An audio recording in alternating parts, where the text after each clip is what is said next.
welcome to the show. I am your host, Bryan Lee Whatley. Our story begins tonight with our very special guest, award-winning author Chris Angus, to discuss a few of his books, including his soon-to-be-released The Last Titanic Story, Flypaper, and London Underground. Chris is a writer of historical thrillers, adventure novels, and nonfiction. As a former newspaper columnist and book review editor for Adirondack Magazine, he comes from a literary family consisting of 7 published writers, including his mother and father, who were both professors of English literature and the authors of numerous works of fiction. In the spring-summer of 2012, he will publish 3 thrillers. The Last Titanic Story, which is one of the mysteries, has to do with the fabulous lost contents of the Titanic safe belonging to the great ship's most famous passenger, John Jacob Astor. His other book, Flypaper, is about the mysterious origins of a pandemic in China.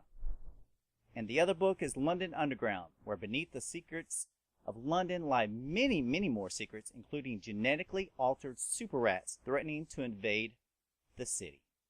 So if you're looking for a great summertime reading with pulse-pounding, heart-stopping, thought-provoking thrillers, you will love the discussion of his books.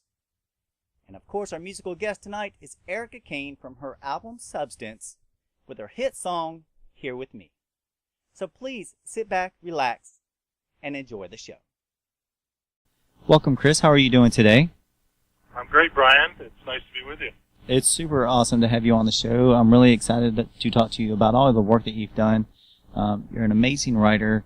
But before we get into all that work, can you tell us a little bit about yourself for our listeners? Sure.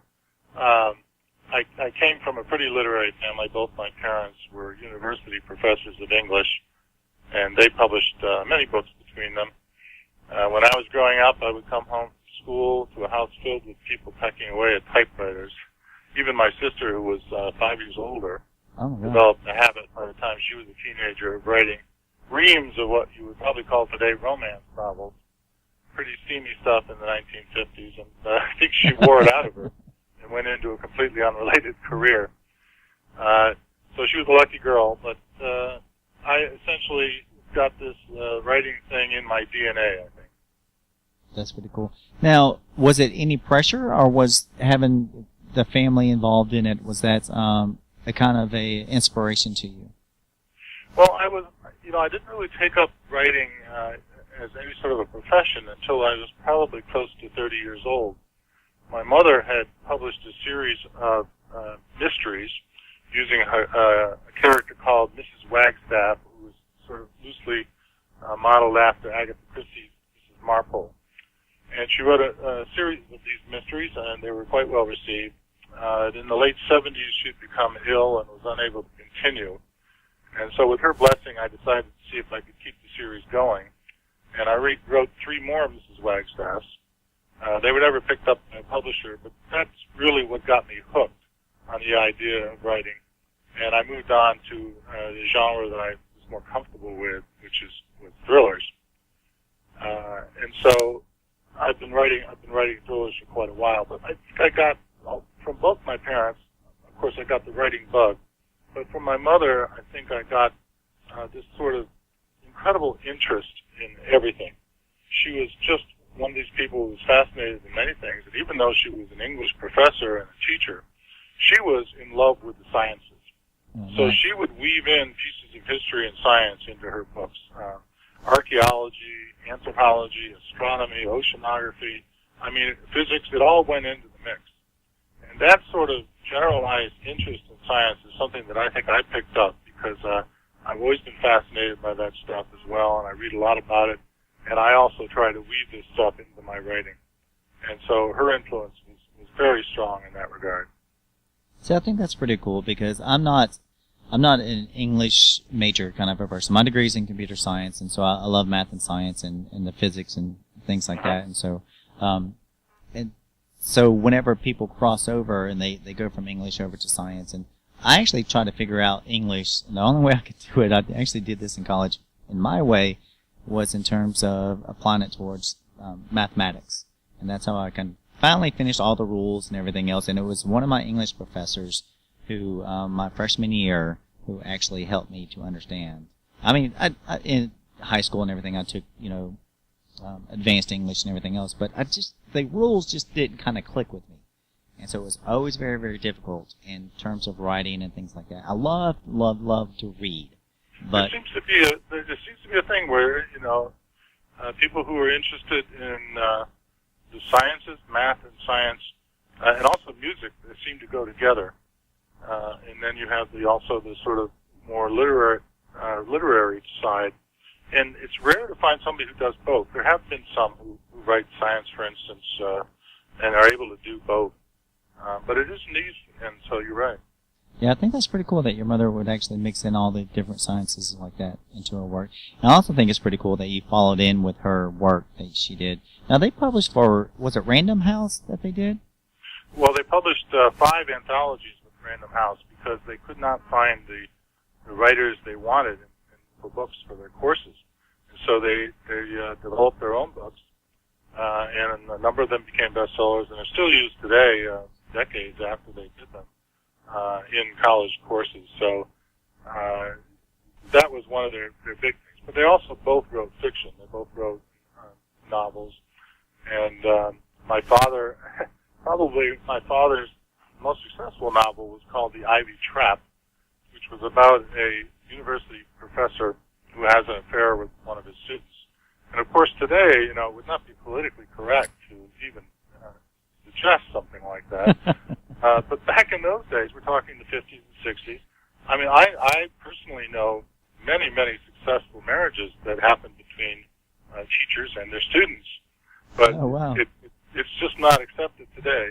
But the interesting thing was that my mother would say that for years after he published that book, she would go around and all of his colleagues and friends would look at her with such sympathy, assuming that she was the wronged woman who was in this book. But that book, as I said, came very close to being a movie. Lee J. Cobb and Gregory Peck seriously considered making a movie out of that book. Oh, wow. But again, a near miss, and that never happened. That's a pretty good story. I like that. Oddly enough, about 2 weeks ago, I was at a conference, and I was speaking to a professor, and they were kind of talking about, things that go on in the halls or whatever else, and so I asked one time, I said, about that, I was like, what's the legends and the rumors and everything? And they just laughed it off. And, I was like, oh, okay. Because you're right, it is not politically correct in these days and all the other stuff. And so that's funny. That's a good story. I like that. Gregory Peck. Man, that's pretty cool. That's an honor right there. It is. He's one of my favorites. He's one of mine, too.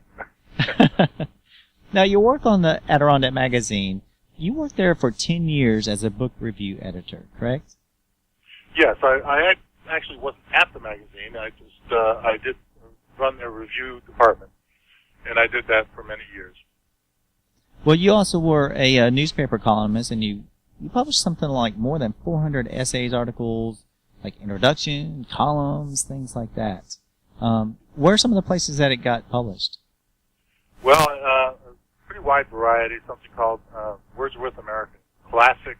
I've been in the New York Times, the Albany Times-Union, many of the Adirondack, practically all of the Adirondack publications, Adirondack Explorer, Adirondack Life, Adirondack, and a number of other sort of journal-type things. So I've been doing this for quite a while, and after a while, you get around. How did it feel to be published in the New York Times? How does it feel? Well, it feels pretty great. I wrote an op-ed for them probably back in about 1990 or so about an issue in the Adirondacks dealing with river access. The rivers in the Adirondacks had been at that time closed largely to the public because they were privately owned. And actually a mentor of mine by the name of Paul Jameson, who was sort of the doyen of Adirondack writers, spent decades of his career trying to get these rivers reopened. And he finally did with a series of court cases, appeals court cases, that were won, and that essentially opened all navigable rivers in the Adirondack Park for the public to use. So it was a terrific accomplishment. It took many, many years. I wrote an op-ed about it that appeared in the New York Times back in the 1990s, I said. Mm-hmm. I've been published once, and it was only online, or it was in it was electrical engineering. It wasn't engineering. That's the wave of the future. Yeah. Believe me, I understand that. Mine was an engineering article I wrote about cell phone technology and blah, blah, blah, blah, blah. And so I remember kidding around with one of my friends, and I said, man, if I could get this article in the New York Times, I would feel so honored. That would be so rocking. He said, that's so not going to happen. I was like, yeah, you're right. You just never know. Lightning strikes. And it certainly is a great early credit to get because it opens a lot of doors. Yeah. Oh, my goodness. I can imagine. So that's so cool. I mean, but yeah, you're right. You were in Albany Times Union, Adirondack Life, Wordsworth American Classics. There's a ton. So that's really good as well. Now, besides your work as a book review editor and a columnist and things like that, you've written a ton of books already, where you've won some of your awards in terms of nonfiction. Can we talk about a couple of those books? Well, let's see. My first book was called Reflections from Canoe Country. I wrote a series of, and that actually came out of the newspaper column, which is often how writers get their first book done. And I expanded on it, and that became my first book. That was followed up by a biography I wrote about a man named Clarence Petty, who was one of the iconic figures in conservation, really in the country, focused his life long in the Adirondack Park. He grew up there as a boy. He was about the age of 10 in 1915 or so. He and his brother had this most incredible independent life that they lived. At 10 years old, they had become famous as guides, and people, even famous people from all over New York State, would call up to observe these two little boys, who would then take them out into the heart of the Adirondack wilderness on guiding trips. And this sort of influenced Clarence's life. He went on to become, as I said, a sort of iconic figure. He worked in conservation. He became a pilot, and a pilot with just amazing range of accomplishments. He was the first person to fight forest fires from the air. He was the first person to stock wilderness lakes with fingerlings and so forth. He was the private pilot of Averell Harriman, the governor of New York State. He went on to serve in World War II, flying transports in the Pacific. And he ran his own flight school throughout this incredibly busy career. And he ran the flight school for about 65 years. He didn't retire until he was 95 years old. And he trained absolutely thousands and thousands and thousands of pilots. So the man had an amazing life and a very interesting character as well. And he's a very famous name in the Adirondacks. And so I did write a biography about him. Started interviewing him when he was, I'd say about 88 or so, and thinking I had to hurry, because he was so old. Right. Well, we finished it all up, and the guy lived to be 104. Oh, and my sharpened goodness. the tack right to the last minute. So I never would have believed when I started interviewing him in 88 that I would still know him almost 20 years later. Oh, my God. That's amazing. I just hope I get past 60. If I make it to 104, I'd be amazed. Well, I can tell you, I just got there, and it's okay. Okay. The other side is okay. Well, I'm just thinking in terms of my driving and eating habits, that's all. There you go. Yep. Oh, my goodness. Now, this collection right here with North Country River, The Extraordinary Adirondack Journey of Clarence Petty, Images of America with St. Lawrence County, and Reflections from Canoe Country. This was your series from, say, 1997 all the way up to, like, 2006. That spans a pretty good period of time. How many years did you spend on these individual books? Say, like, for example, you mentioned you felt like you had to hurry up and finish the book with Clarence Petty. Did you take a while when you were writing these, or, what was your kind of scope in them? I would say the Clarence Petty book, I spent probably 2.5 years just interviewing people, doing research, extensive interviews with him, and then probably it took me another year and a half to actually write the book.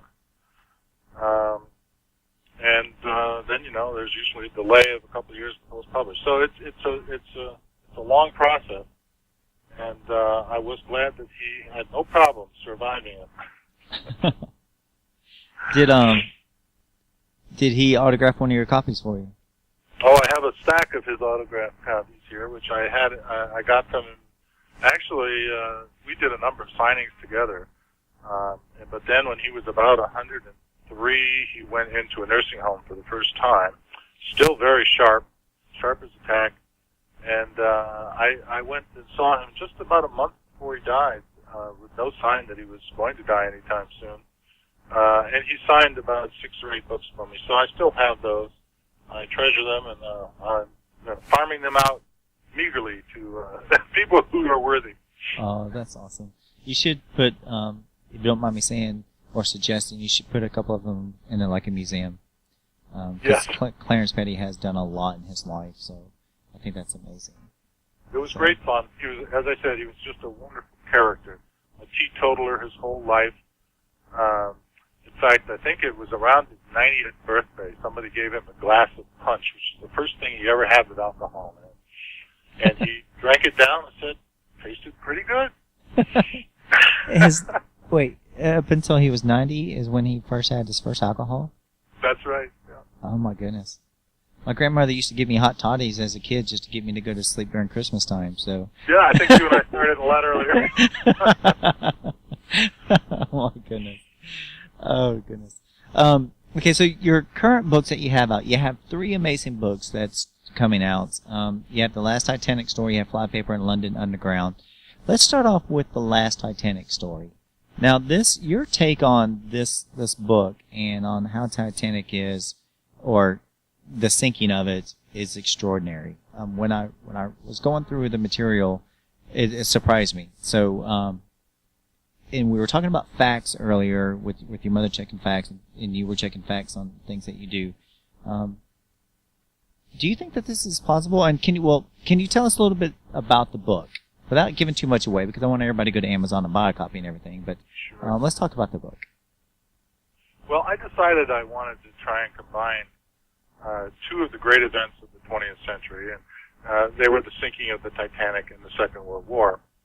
I'm a history buff, and I've always been sort of fascinated by these 2 iconic events.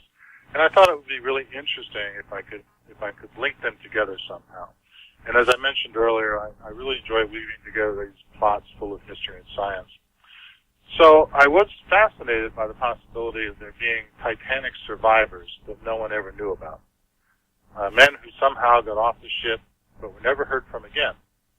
And since there were over 1,100 bodies that were never recovered after the ship sank, that leaves a lot of room for speculation. So The Last Titanic Story opens with the sinking of the great ship, and a band of crewmen decide to try to save themselves instead of the spoiled rich passengers on board. Right. And they get off. They get off on one of the Engelhart collapsible lifeboats. But eventually they discover that the boat is leaking, and they get marooned on an iceberg. So after a great deal of suffering and hardship, and as you say, without really giving away too much of the plot, they do end up in Greenland, where they have to live out the rest of their lives. This is around 1912, 1913. But one of these men was a 16-year-old boy, actually, and he kept a diary. And that diary is discovered in modern times by an anthropologist working with the Eskimos, the Inuit.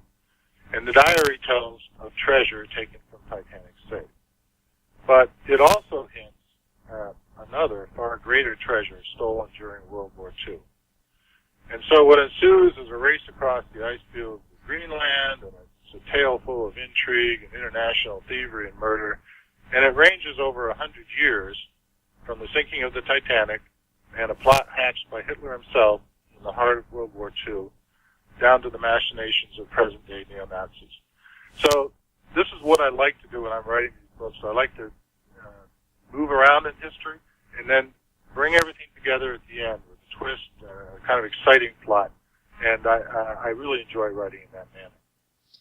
Now, without going into whole conspiracy theories, because I love conspiracy theories, but with the World War II German U-boats, do you think the Titanic was sunk by a German U-boat, or do you think it actually hit an iceberg?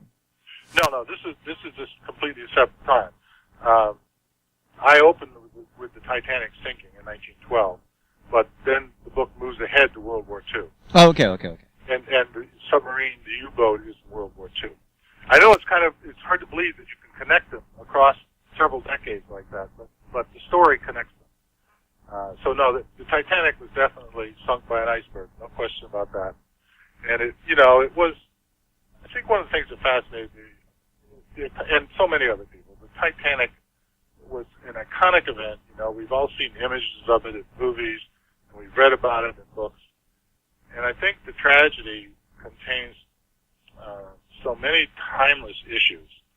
It was about the divisions of class in our society, and it was about our reliance on technology, and about right and wrong and life and death. But I think the biggest question of all that keeps everyone coming back to the Titanic story is, what would we have done if we had been in such a situation? Would we have been selfless and heroic, or would we have been craven and cowardly? And none of us can know the answer, so we never tire of that question. And there's another thing that keeps the Titanic in the public mind, and that's the sort of endless number of backstories. And I'll share some with you later, but you've got the 2,200 people who were on board the ship. You've got all their friends and their family members and their descendants. You've got people who, for one reason or another, canceled their trips at the last moment, people like J. Pierpont Morgan and the novelist Theodore Dreiser. Right. You've got the whole story of immigration to America, and you've got all these technological and engineering aspects. And so it just seems like every year there's a whole new batch of discoveries that emerge. One that came out not too long ago concerned Bob Ballard, the man who found the Titanic in 1985. And this was interesting. He had approached the military a few years earlier and asked them for help in developing his robotic submersible technology that would be needed to locate the Titanic. Well, the military wasn't interested in the Titanic, but they said, you know what, we'll help you out, but what we want you to do first is search for 2 sunken nuclear submarines in the North Atlantic that the Navy lost, and they wanted to find out what had happened to them, what had happened to their nuclear reactors. And so while hunting for these subs, Ballard learned that the way to find sunken ships was often to follow the debris trail. The ship goes down, the debris is spread out in a long line often as the ship is moved by currents as it's sinking. And that's how he found the subs, and then he used the same technique to find the Titanic. So it was a good melding of what the military wanted and what Bob Ballard wanted, and it worked. And Ballard discovered the submarines, by the way. His theory was that they had imploded from pressure, and this was something that hadn't been known because, in the heart of the Cold War period, there had been suspicions that they might have been sabotaged, they might have been by Russian submarines, and so it wasn't known. And that's also why this information didn't come out for a long time. But Ballard put that to rest. Yeah, the backstories on the Titanic is, I agree with you completely. I mean, besides the whole Titanic movie with, the love story and everything about it, I also found it, you mentioned the engineering aspect of it, and I just thought the ship was just phenomenal on how it was designed and built, and so far advanced for its day, on its rate of travel, on the amount of passengers it carried, and everything else. The actual sinking of it was like one of those things to where, it's like winning the lottery. It's like, it did what? All of a sudden it hit an iceberg and it just ripped it, to shreds. Are you serious? And it's just hard to believe, and the number one cause was the speed, excessive speed in iceberg conditions. They were going at maximum speed. But there were a number of other contributing factors to the sinking. One was that when they constructed iron rivets, because this was before welding. Right. And what happened is that they think that, well, first of all, the rivets were not as strong, but also there was metal fatigue because the cold water making the hull brittle, and that may have also contributed to the damage that the iceberg caused. And another possible contributing item was that there was a fire on board. There had been a fire on board from the time they left Southampton, the coal bunkers, which is fairly common.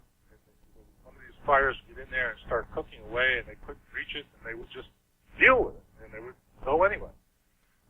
But they think that this fire that went on for days, the coal bunker, it weakened the bulkheads, and that may have allowed even more damage to the iceberg. And then there was a very recent suggestion been made that there may have been freak atmospheric conditions, making it harder to see the icebergs or other ships, perhaps harder for the rockets fired from Titanic, hoping to signal other ships to be seen. And so there was this sort of haze and temperature inversion that may have also contributed to the disaster. So there are a number of factors, but first and foremost was the speed of the iceberg conditions. So whenever you were researching your book, did you find a lot of this information that helped you write your book in terms of the neo-Nazis and Adolf Hitler and who was the 16-year-old boy, Samuel Meade, I think he was? Yeah. Did it help you with the storyline? Well, that stuff always helps you. I mean, I'm always reading stuff that is of interest to me, and it all goes into the mix. I've actually written an entire book based on a single article that I read once in the science section of the New York Times. Oh wow! And I've also written an entire book just based on a title which popped into my head, and then everything else came after that. Oh my goodness! So it's kind of a strange process. It's just this sort of serendipity that goes into all of it, how it actually comes out. But I don't write to outline.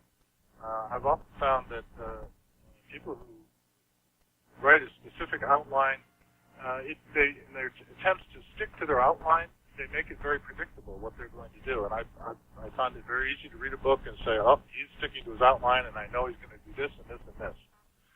And instead of that, if you do your research and everything, you have the information in your head, but don't follow an outline. Follow the writing. And I think that works better. Okay, note to self. I'm actually note to self. I'm actually writing a book or a couple of them independently, and they're all outlined. Oh no, yeah. I need to change them. Well, I'm sure there are other genres in which, especially if it's more realistically based. Yeah.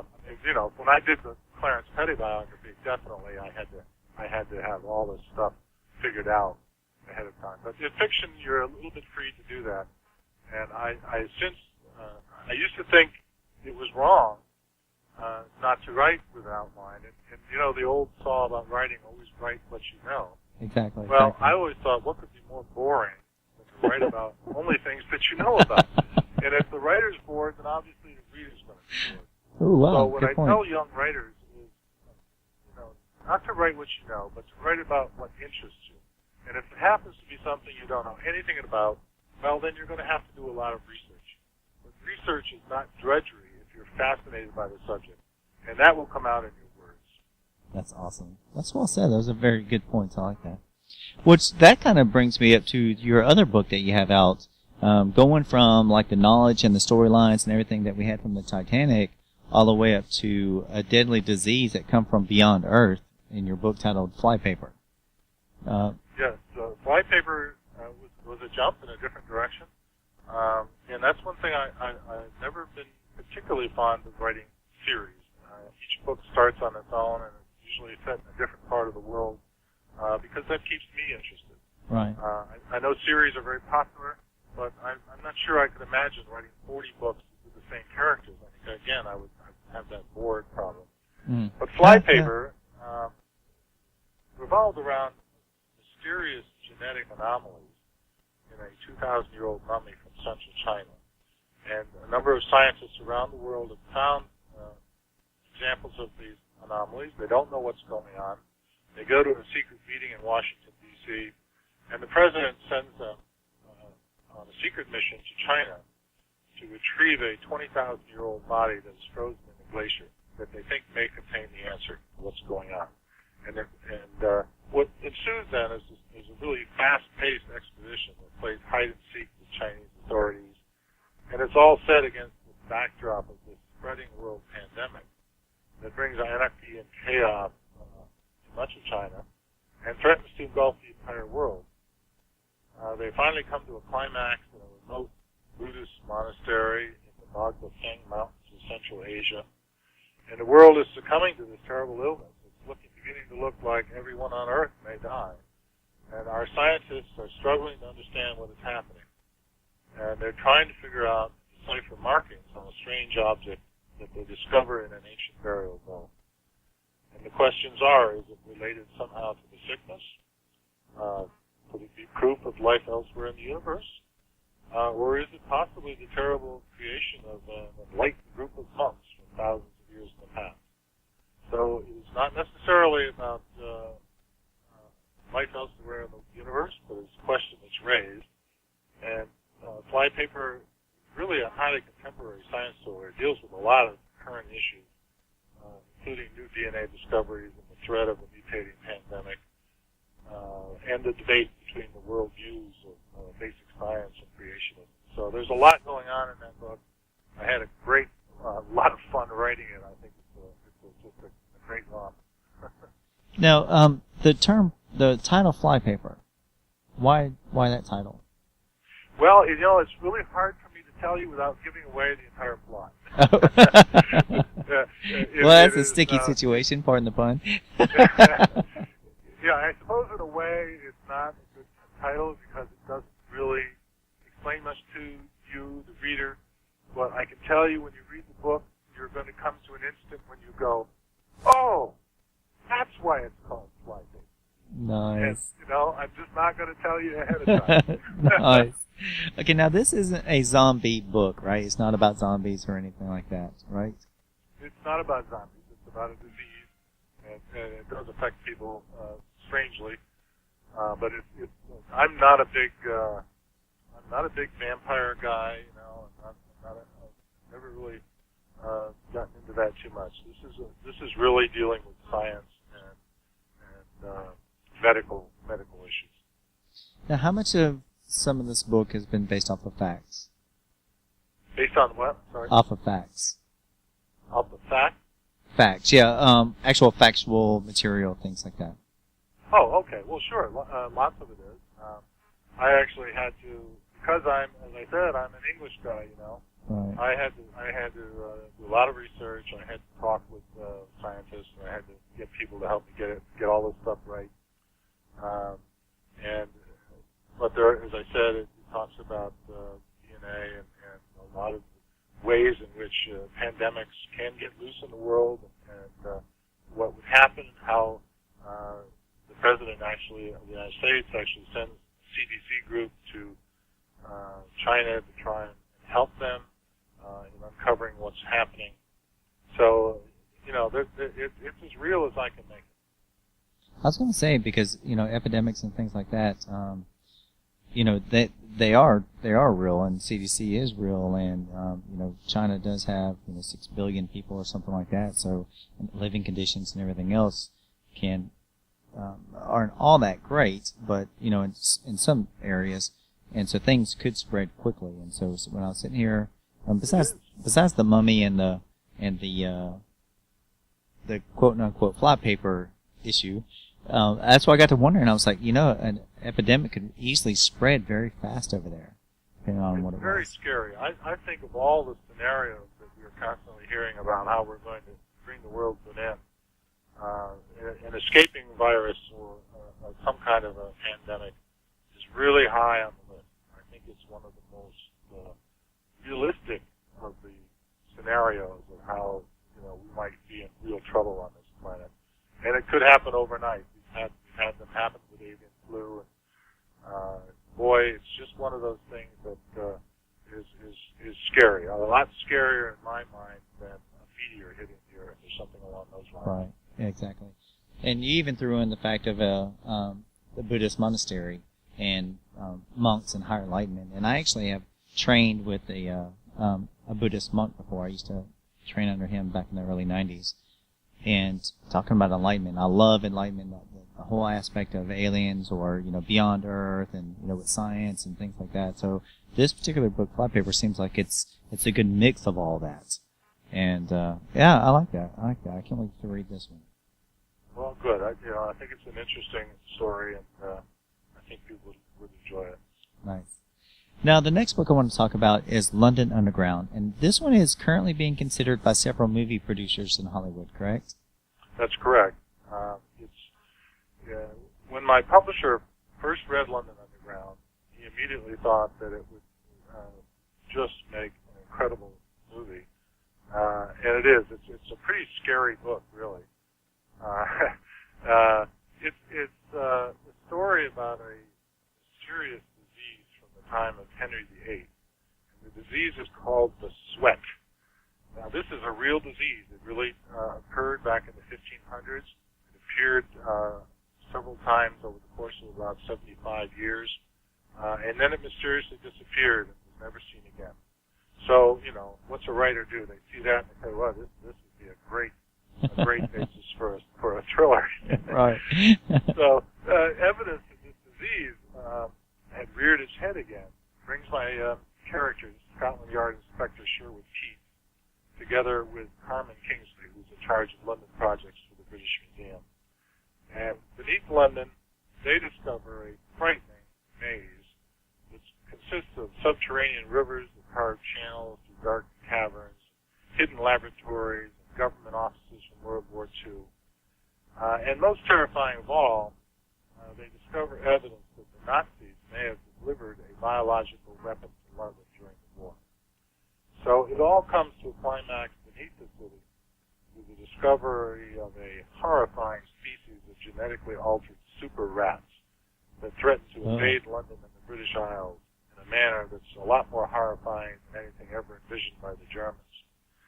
So it's a story, if you happen to like London, and I'm passionate about London. I've been there many times. Yeah, I love the city. It's a beautiful city. If you like reading about London, this book is your cup of tea, because all this underground stuff in London is really there. There are about a dozen rivers that work their way beneath the city. Some of them have been covered over in past years. And one of my characters actually manages to fall into one of these rivers and be swept under the city. And then discovering these hidden laboratories, and there were, of course, government offices in World War II. Churchill makes an appearance in the book, and some of it actually takes place during World War II. And it's just a great romp, and I try to bring out everything about London that I can, because I just think it's a great city. And as my publisher said, he thought this one would make a horrifying movie, and that's the one they picked up on. We'll see what happens. Nice. Now, I noticed kind of a mix of the books here. So from the first one we have with the Titanic, with neo-Nazis and German U-boats. And then the second one we have diseases and everything. And then all of a sudden with London, that was with Flypaper. And then now with London Underground, we have diseases and Nazis and V-2 rockets and, things like that, and biological weapons. Was that the plan, writing the three books? Is there kind of a cross theme going on? I don't think so. As I said, I'm a World War II buff, and I find the Nazis make a great foil. You can't avoid that. But I actually have 3 more books that are finished and are on schedule to be coming out, and they are all, as I said, set in different places. One of them takes place primarily in Africa, but the protagonist is Winston Churchill, and it begins with him in the Boer War in South Africa when he was only about 25 years old, and follows his career right up through World War II with some just amazing adventures. And then another book is called The Gods of Laki, and this one is set in Iceland and has a lot to do with incredible volcanoes of Iceland, and also some strange and rather unusual history going back to the time of the Vikings, who were early settlers in Iceland.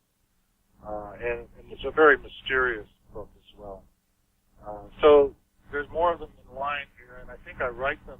I just keep doing this. I'm kind of compulsive. I just enjoy it, and the books pile up. And so it's kind of nice to have 3 out at once. I was going to say, yeah, considering you got these 3 coming out now and in this, from the spring and now, and then you've got a couple more that will be coming out. You've got a very busy schedule during the day, so either you type really, really fast, or you just don't go anywhere or do anything. No, I don't think so. I mean, I often see writers say, well, I get up at 6 in the morning and I write till 12, and then I take an hour off, and then I write till 6 in the evening.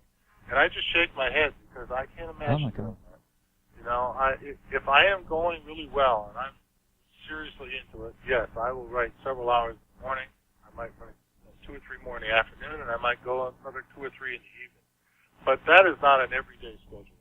There's a lot of time spent researching and a lot of time spent just thinking about plot, where you're going, and then going back over things and making it all come together. Because I do, as I said, I do like to make my books move around in history, and so there's a lot of work involved to get everything together, come together at the end with a surprise or a solution to a mystery. So I think it's almost like a puzzle, Brian, and I really enjoy doing it.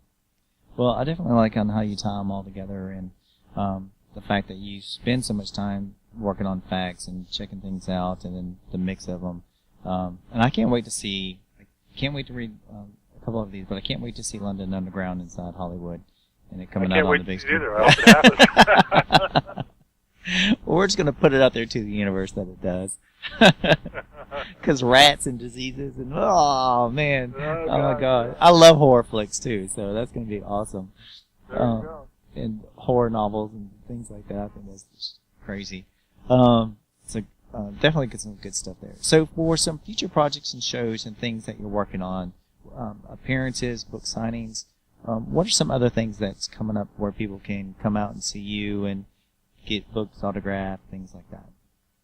Well, I just actually had a couple of signings at my alma mater. I just had my 40th anniversary at my alma mater, which is St. Lawrence University in upstate New York. So we just had a series of things here. And I'm going to have a book signing on June 16th in Potsdam, New York, at the bookstore there, the University Bookstore. And, things will develop, I'm sure, in addition to that. The books can be found, as you said, on Amazon. They're available on Kindle, Barnes & Noble, and bookstores in general.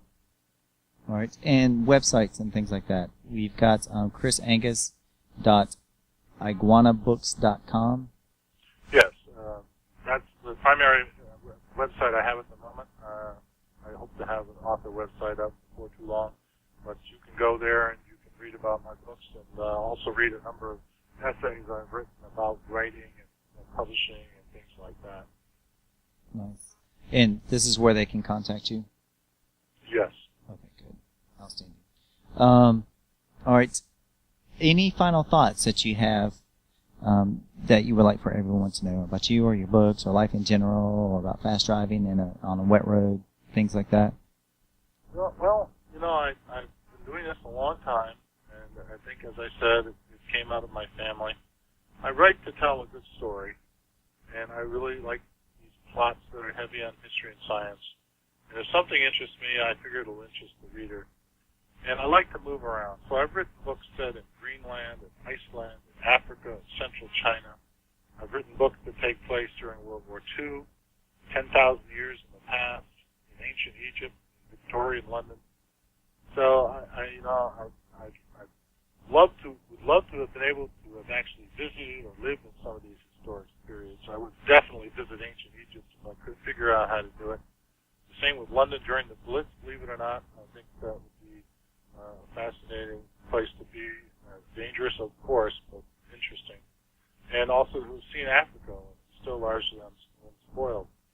I also write young adult adventure novels, and I have a couple of those that may be coming out in the near future as well. Awesome.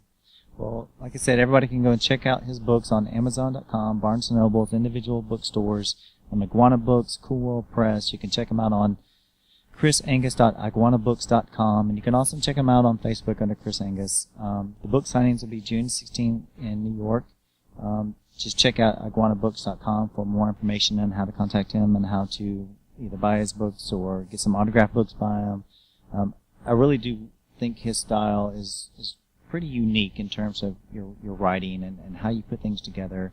And I think it's amazing on how your family kind of, from your mother and father and everybody else that's kind of come together. So I'm thrilled to have you on the show here. I think all our listeners should go and buy one of your books. Check out one of your books. Don't buy just one, but buy one for a friend as well.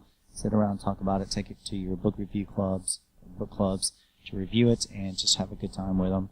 And then definitely let me know on the feedback that you get from it. Let him know your thoughts and everything else, because I'd love to have you back on the show, Chris, in order to talk about your movie as soon as it gets released, and you're going to invite me to the red carpet premiere and all that other stuff.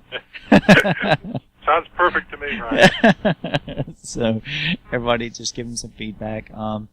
And, it's been an honor for you to be on the... it's been an honor for us and everybody that works here on the show to have you on the show. So I really do appreciate your time. Well, thank you very much. It's been a real pleasure talking to you. I had a great time doing it. All right. Well, thanks. You have a great week. Okay, thank you. Bye-bye. Please welcome our musical guest, Arika Kane, singing her chart-topping song, Here With Me.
word from our sponsors. At Taylor Gifts, we do customized monogramming and embroidery. We can monogram anything from a simple one name on a bib for a baby to a customized logo on a company shirt. We can make gifts for your wedding entourage and gifts for your friends. Label your children's items for school and put names on jerseys for sports.